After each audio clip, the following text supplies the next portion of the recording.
చాలామందికి పాపం అంటే తెలియని వాళ్ళు చాలామంది ఉన్నారండి. పాపం అంటే తెలియదండి చాలామందికి. పాపం అంటే ఒళ్ళని వ్యభిచారం చేసినదే పాపం. ఒక స్త్రీ ఒక పురుషుడు కలయికే పాపం అనేది ఇది 100కే 70%, 80% మందికి ఇదే అనుకుంటారు ఖచ్చితంగా. నేను పాపం చేయట్లేదు కదా, నాకేమైంది, నేను ఆడేది అబద్ధమే కదా, ఏమైంది అని ప్రతి ఒక్కరూ ఆ భ్రమలో జీవిస్తున్నారు. పాపం అంటే వ్యభిచారం చేస్తేనే పాపం అని అనుకునే వాళ్ళు చాలామంది ఉన్నారు. అది తెలియని వాళ్ళు చాలామంది ఉన్నారు. పాపం అంటే వ్యభిచారం చేయడం కాదండి.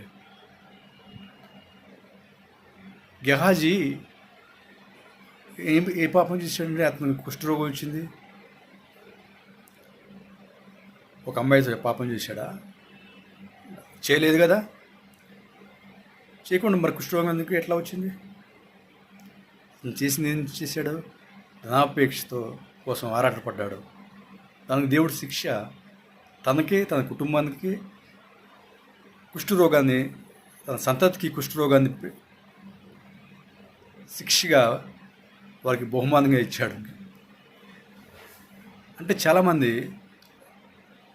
పాపం చేస్తేనే రోగాలు వస్తాయి, వ్యభిచారం చేస్తేనే రోగాలు వస్తాయి, వ్యభిచారం చేయకపోతే రోగాలు రావు.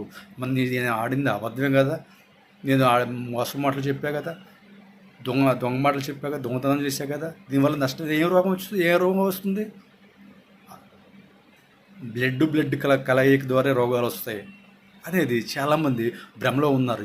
జాగ్రత్త, ఈ విషయం తెలుసుకోండి. నువ్వు అబద్ధవాడిన పాపమే, దానికి దేవుడు నీకు ఏదో ఒక శిక్ష పెడతాడు. నువ్వు చిన్న అబద్ధమా పెద్ద అబద్ధం అని కాదు, ఎంత అబద్ధం అంటే చిన్న అబద్ధం ఆడినా కానీ దేవుడు దానికి తగిన శిక్ష పెడతాడు. గెహాజీకి పెట్టలేదండి.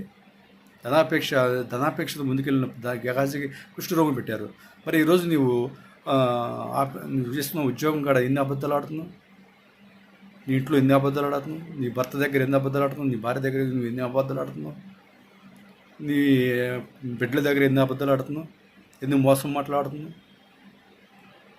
వాళ్ళ గురించి వీళ్ళ గురించి ఇంకొకరు పబ్లిసిటీ చేయడం, ఎంతమంది గురించి ఎంతమందికి చెప్తున్నారు?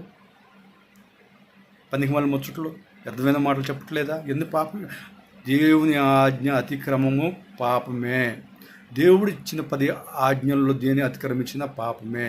దానికి శిక్ష ఖచ్చితంగా దేవుడు పెడతాడు.